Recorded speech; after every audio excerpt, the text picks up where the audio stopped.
that hiring manager still has a view of that candidate's experience and skills without being exposed to their race, gender, or ethnicity to make that best and objective decision.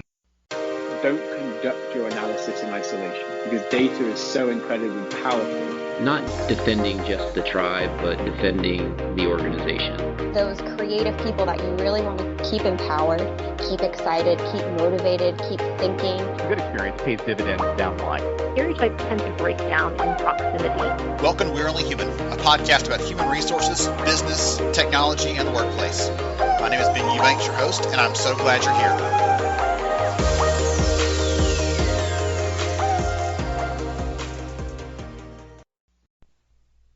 Hey everyone, it's Ben here. This interview that you're going to hear today was recorded pre-COVID. Yes, it was one of the last conversations that we had that we recorded before the world seemed to turn upside down. This conversation, however, is particularly relevant today with all the conversations about race in the workplace and in our personal lives. It was a great conversation, and I held it during all the craziness because I wanted to make sure it got the listens that it deserved. I'm really excited for you to hear this, hear some of the ideas. It's a great conversation, about half an hour long, so heads up. But it's a great conversation where we dig into how technology can help us to be less biased in the hiring process. And I know the first thing that you probably think of is all the headlines that you've seen.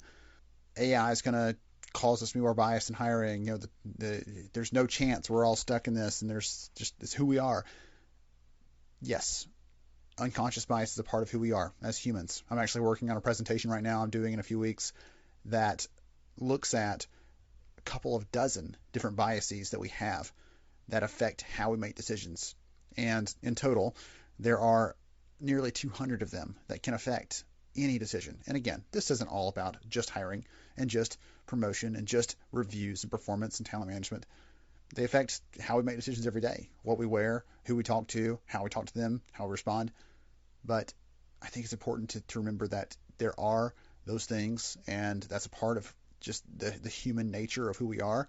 But that doesn't mean we can't fight back against those, whether it's using technology, it's using smarter processes. We have some checks and balances. We have different things to help us make that happen, and we'll talk about some of those different tools today in the conversation. So I hope you enjoy this. I hope you take notes.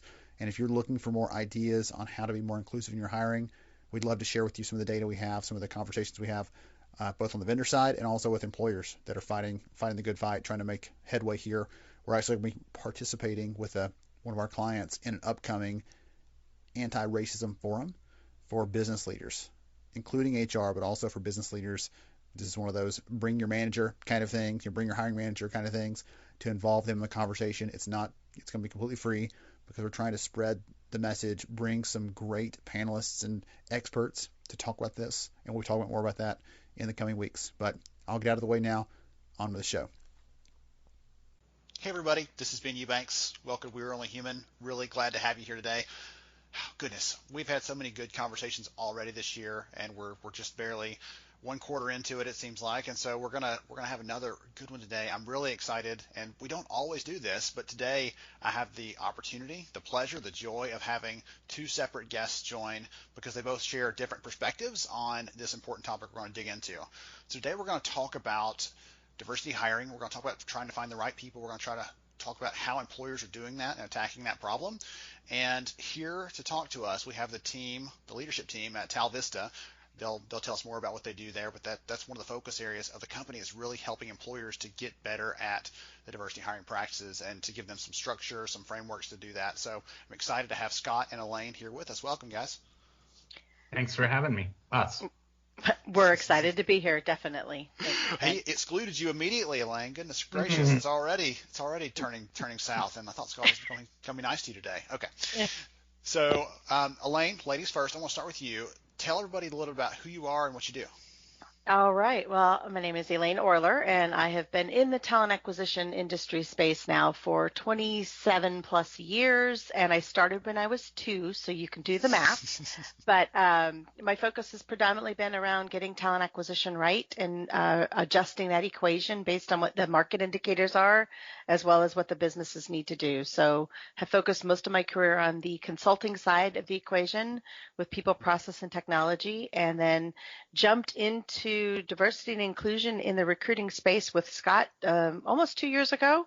Head first, didn't check the water temperature or the depth. We're just going to make it happen. So excited to talk a little bit more about what we're doing at Talvista and why we're doing it. Awesome. Very cool. Scott, how about you? Who could not love having a partner like that?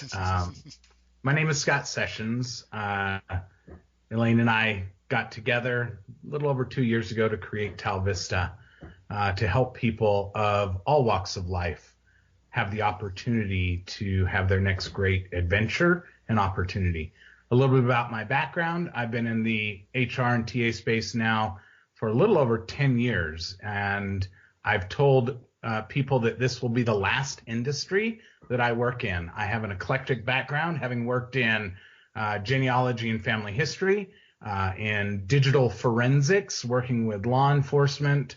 All of the opportunities I've had have been really focused on people and helping them to either connect with their past through their ancestry or protect them from terrorists and child pedophiles or obtain their next great adventure, having worked myself at Higher View for a little over 7 years, and now with Elaine to help people, as I said at the beginning, achieve their next great opportunity regardless of who they are. So I'm passionate about helping people realize their greatest dreams. Awesome. Very cool. Well, I don't want to speak for Elaine, but I think she'd be excited to work with someone like you too. It sounds like you guys have a really cool set of backgrounds that blend together very well. So I've already made an allusion to it. I pointed it out. We're going to talk about diversity hiring because that's the area you both have some expertise in. And so I want to kind of set the stage a little bit. I actually wrote a piece a few weeks ago around the tight labor market, and one of the things that we can tell looking at the actual data on unemployment is, even though unemployment is historically low, if you look at employment for diversity categories, for minority categories, those are still higher than non-minority categories. And so I want to kind of set the stage. Maybe this is a softball, but I'd love to hear from one of you. Can employers really still tap into that source of talent today, and how can they do that? I think I get to jump into this one first, and whether I do or don't, I'm taking it. So I think the super short answer is yes.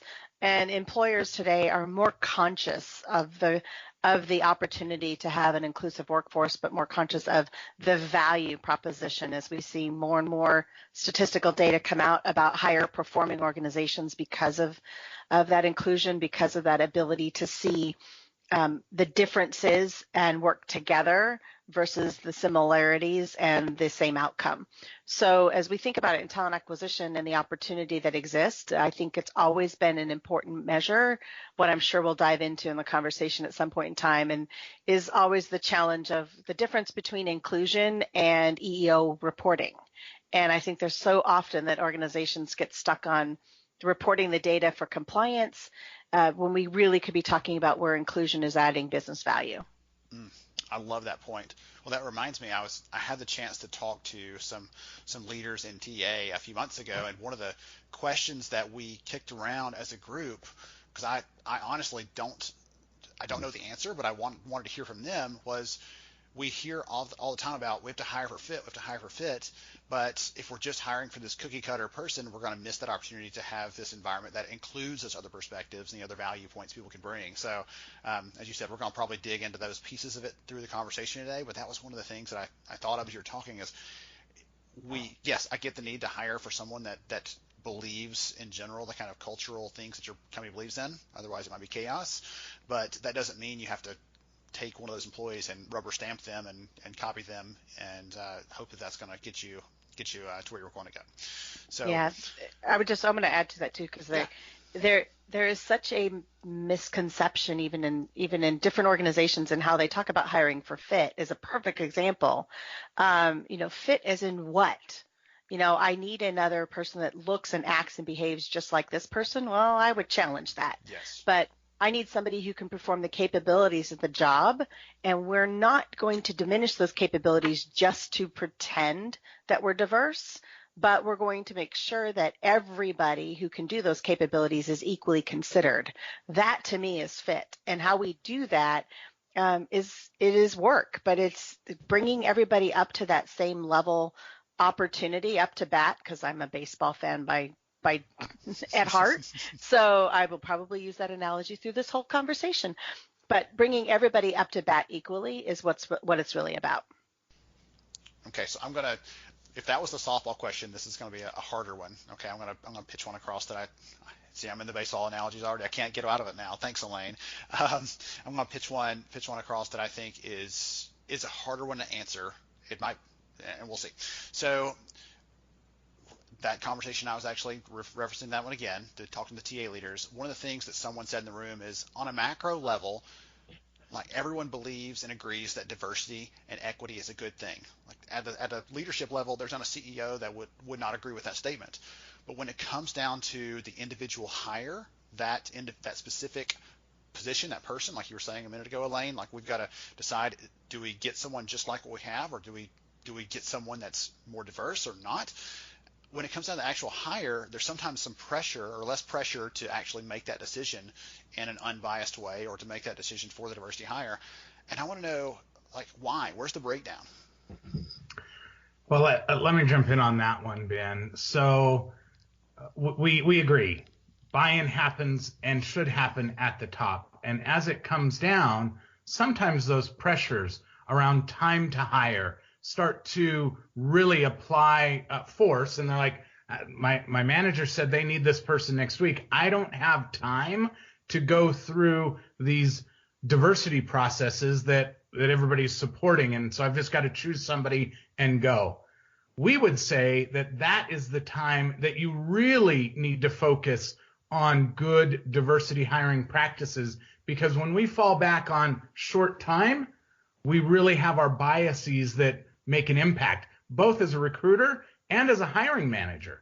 And so the tools that we provide actually fill in seamlessly to the recruiting process, that time really doesn't become a factor. But now you have tools to keep you true to making a more conscious decision, rather than falling back, or not even being aware of falling back on old preferences or prejudices, if you will, that cause you to make a selection of a candidate that may not be, as Elaine was just talking, the best fit, but you feel most comfortable with that. So it's important from our perspective that going through this process, you're utilizing tools that don't add time, but really enhance the ability to follow through on the vision that the CEO has had and is pushing down through the ranks.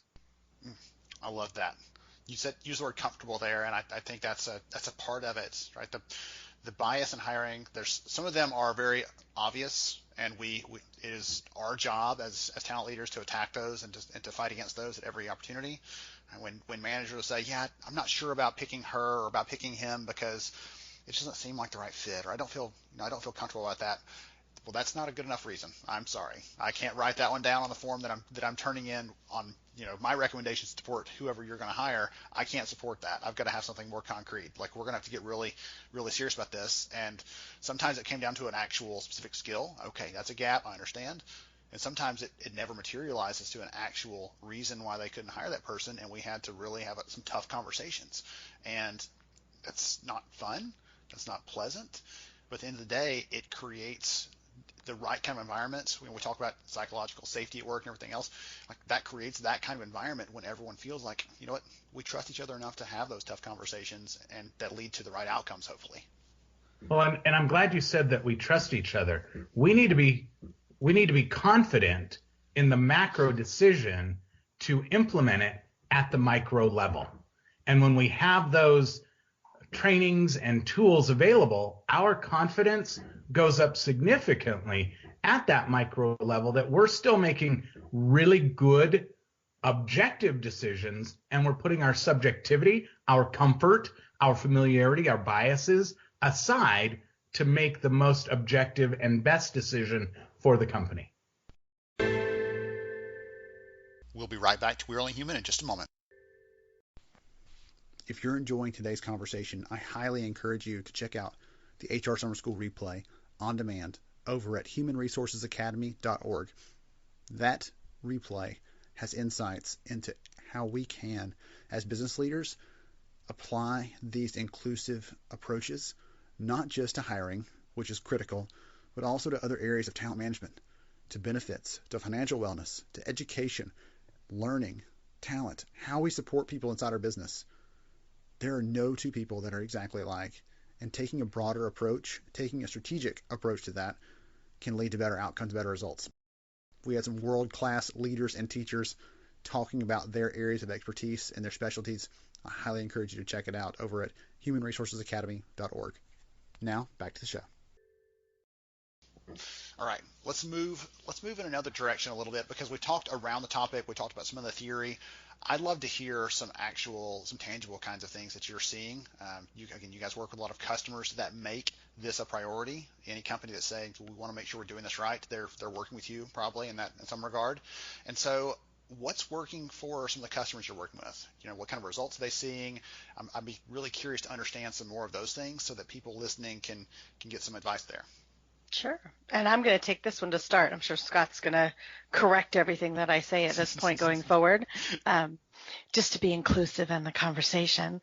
But I think a couple of things that we're seeing in the early adopters of our solution, and again, as we've launched Talvista as the product and platform, the intention is that it is for decision support. We don't want to take the decision away from the human. We want to enable the human to bring their best self forward when it comes to doing the work that they need to do. And so often we could spend a whole conversation talking about just our brain and the way in which our brain operates. I subscribe to a really, really interesting book called Thinking Fast and Slow, and have read it multiple times now. I've also done the audiobook. Encourage you not to do the audiobook while driving, because there's a reason why. But the concept of that being that our brain we're naturally gravitating towards familiar equals safe is kind of the baseline. And so where we can be in that relationship, we are able to do a lot more things a lot faster. And when we think about how we're selecting candidates, how candidates are even opting in to look at jobs, they're also still applying this. This is that unconscious piece of our mind that says, I don't need to apply extra energy in this thought because this thought looks like a past thought, looks like a past experience. Render past experience results, stay on track.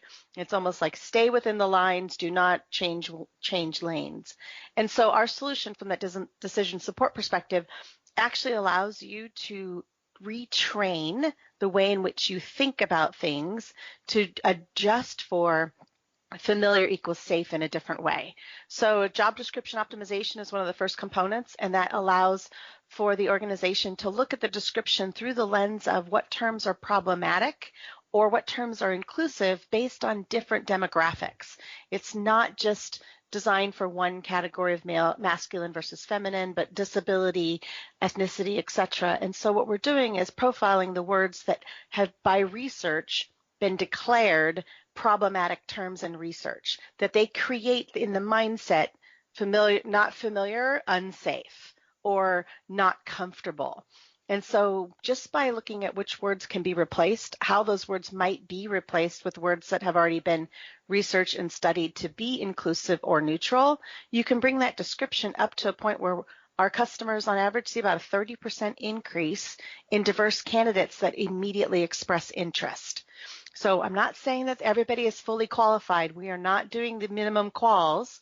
What we're doing is ensuring that the description isn't immediately a detractor to all classifications. So by the nature of that, the 30% increase in diverse candidates, you're already starting your pipeline and your funnel in a way that's going to improve your potential end results. So that's part one. And then that's not even, I think that is amazing and awesome, but my favorite part of our product, and Scott's going to be like, don't say it, but I'm going to, is the second module, because we do redacted resume review. And I don't think I've ever seen a more profound moment when you are giving a manager a stack of 5 to 10 resumes to review that you've sourced as a recruiter, and that manager comes back and says, I like this one. And you look at the one that they're responding to, and you're like, why? And they're like, well, he went to the same school as I did, or has the same last name as my nephew. And those are completely irrelevant to the job search.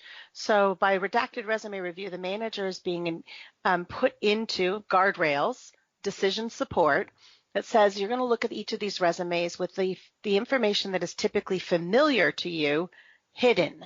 Name, address, phone number, contact information, identifiable information related to pronouns or race, gender, ethnicity, programs, affiliations, so that now you're just honing that time and attention in, again, putting the guardrails onto the direction of what you're doing, so that you're focused on skills, education, experience, whatever you deemed as the most important and relevant to this job. So at the end of that, you're not distracted with where familiar sits. Familiar slowly becomes the behavior of familiar is the education, the skills, the values. And in that sense, the results after looking at those candidates as to which one should proceed also improves the overall diverse set of candidates that move forward to interview. And the number one comment we've gotten from managers that have gone through this experience is, I don't know that I would have picked these same candidates had I not done it redacted.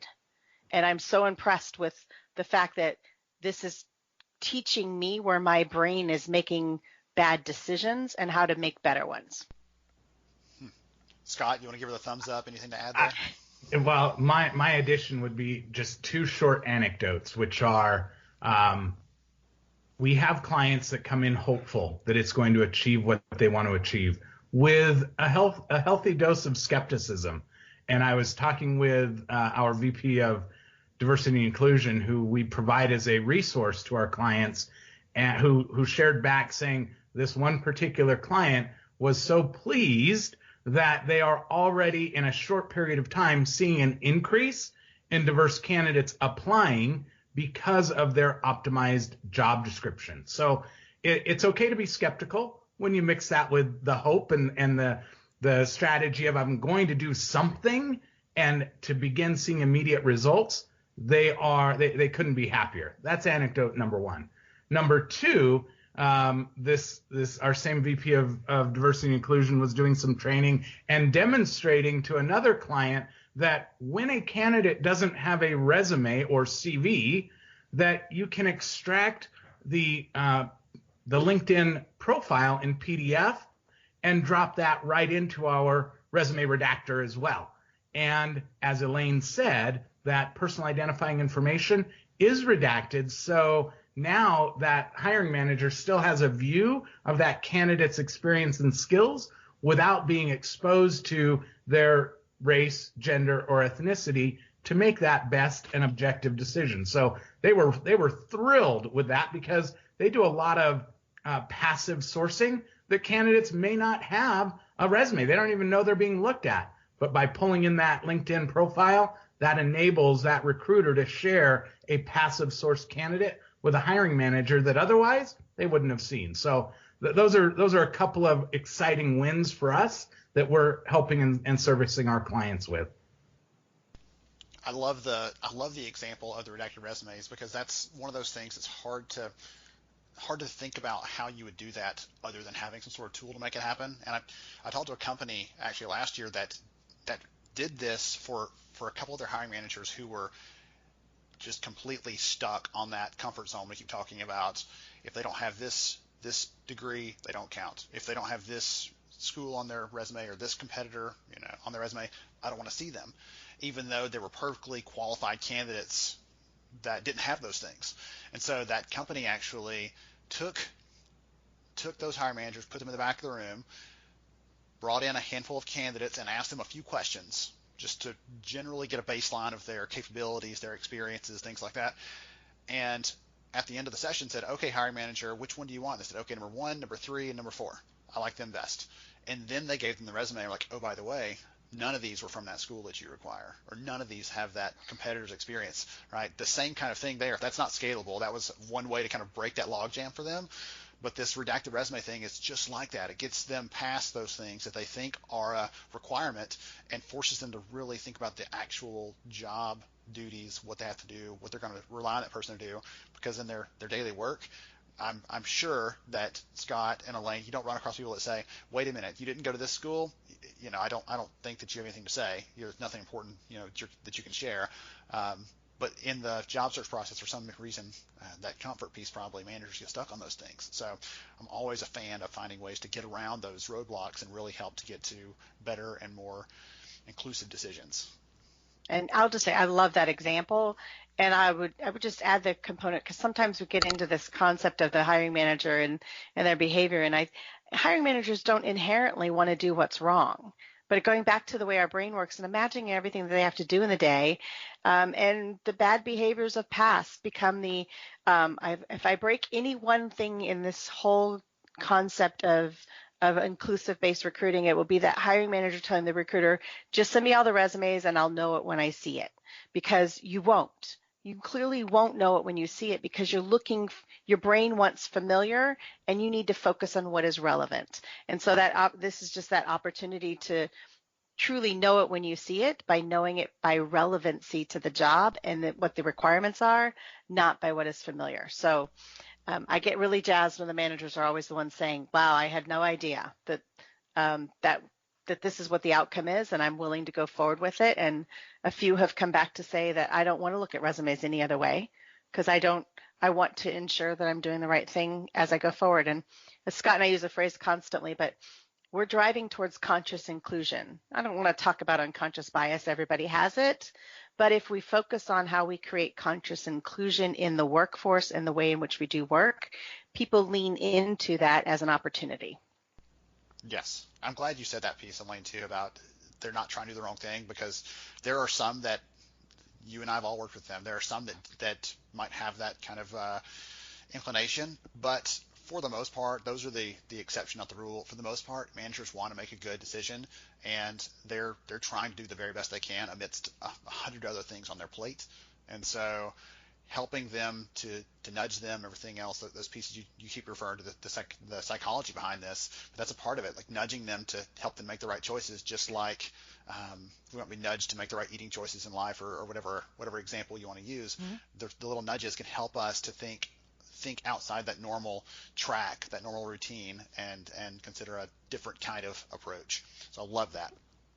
Let's say someone's listening to this and they say, this is really helpful, this is really interesting, I'd love to make a bigger impact on my company, I want to get better at hiring on a more inclusive basis. Where do I start? Any advice you might give that company? Oh, I have a bad example and a good example on that one to jumpstart. And I'm sure Scott will have some more to feed into this. But as I was in a conversation, I'm going to keep all of the guilty nameless, but it was in a conversation where it came up to, we really need to improve our diversity recruiting. So what we want to do is ensure that we're guaranteeing opportunities to the diverse candidates. And my red flags all go up in that, because the conversation quickly steered away from qualified to now just categorical. And I thought, oh, this is so what perpetuates the wrong behavior. And so as we started that conversation, we dug in deeper. I said, when it's all apples to apples on qualified candidates, when they're all already minimally qualified, and you have an opportunity to provide a diverse slate, that's a difference. That's a data management technique. That's not just I'm going to commit to ensuring these folks get moved forward even if they don't meet quals. That's what destroys our reputation as, and the difference, I think, between what diversity hiring is versus inclusion-based workforce. So that's the negative. What I'm going to say is, don't do that to everybody who's thinking that way, or what's the fast win. There is no fast win in that. The opportunity is to take a look at where in your process you might have your choke points, because every organization is different. Some have an amazing funnel that are bringing in a large percentage of diverse candidates, but the choke point is somewhere else. And you have to just be willing to look in the mirror and address where that choke point is. What's the decisioning that's happening at that moment that's changing the percentage of population moving forward in that cycle? And then from there, the tool sets are pretty simple. Yes, case in point, we can help with the job description piece to make sure that the top end of the funnel is inclusive for all to be considered. Then we can help with the resume redaction piece to make sure that those that are going through review to be considered for interview are also getting a fair and equal evaluation. And then the third piece is how you structure your interviews to make sure that your interview team and your logic and the way in which you're making a decision at the interview stage is also not disrupted with that thinking fast mode equals safe. So if everybody, and the classic example on that one I will always say is, if you do nothing else, break the theory that you'll just wait until you find out what the one person thinks of the interview and then everybody else will nod in agreement. Everybody should be providing interview feedback in advance of anybody else sharing so that you have a fair representation of the results. But those are number one, find your choke points, understand where those issues are, and start from there and work your way out. And then the second is, don't start with, I'll just make diversity candidates proceed, even though they're not minimally qualified. Got it. How about you, Scott? My advice would be aware of the things you don't know, which sounds really basic, right? But you have to search and you have to understand there are things that you don't know. And so move forward with that. This is going to sound very self-serving and like we teed this up, but we just posted an article on our blog a couple of days ago from one of our partners, Cielo Talent, the CEO, and the title is "Fear is the Mask Opportunity Wears." And so she talks about, look, we all have fears. We all are uncertain, but we need to utilize those for our benefit and turn them into a strength. Wow, is somebody going to look badly on me because I'm bringing forth this idea to help in our diversity efforts? Perhaps, but bring it forward and embrace that so that you can make good strides toward improved objective decision making in that diversity hire and improve the overall outcome of diversity hires. So embrace your fear, bring it forward, and get away from the typical term of FOMO, fear of missing out, and embrace it and move forward so that you can ultimately see great results. We've seen when people engage and bring forward a more diverse workforce that they have, one, better employee engagement because they know the company is behind that. Two, there are better financial returns. When you have a diverse mindset, you're getting more diverse ideas that come in versus a single type of idea from a single type of persona. And those different ideas bring greater innovation. And those innovations bring to the company better revenue streams because when you're more innovative and you're creating better products, more money is going to be brought into the company. So those are some of my ideas and recommendations around how you should approach better diversity. I love it. Some really good stuff there, some good practical things too. And some of the last things you shared there, Scott, I would encourage everybody to go and just do a little bit of searching. Right? Lots of good stuff on HBR and some other good reputable research sources that highlight and reinforce the value that a more inclusive environment has for the entire organization. And that makes it much easier to try to build a business case or to bring an idea when it's not just Scott's idea, but when it's, hey, the data say that we can impact the business in a better way. We might be, providing better customer service. We might have better revenue or some other kind of outcome if we are more inclusive. And that starts at the very beginning with how we're hiring people and how we're bringing them in and feeding the organization, the rest of the talent. So some really, really good things there. And very much appreciate both of you sharing those. If someone wants to learn more, wants to connect with either of you or the company, what's the best way to do that? You can go straight out to talvista.com, easy to find. You can always get in touch with me on Twitter at Scot Sessions. There's one T in Scott, or Elaine is at Elaine Orler on Twitter. And we're always happy to talk and share more about how we might be able to be of service and partner with you. Awesome. I know that I've learned a lot from each of you and appreciate you sharing, helping me, helping everybody else to understand more about how to be inclusive in hiring. I really appreciate both of you for joining me on the show today.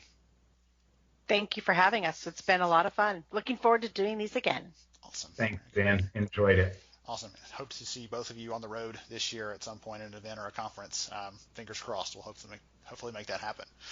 To everybody else, thank you for joining us on today's episode. I'm Ben Eubanks, your host, and we'll catch you next time. Thank you so much for joining me on the show today. I'm honored to have you as a listener. If you enjoyed this episode, please take 10 seconds to rate it at iTunes, Stitcher, or wherever you listen to your podcast. Also, if you know a friend that could benefit from today's conversation, please pass it their way. After all, a rising tide lifts all ships. To see show notes, sponsor information, and our full show archives, visit onlyhumanshow.com.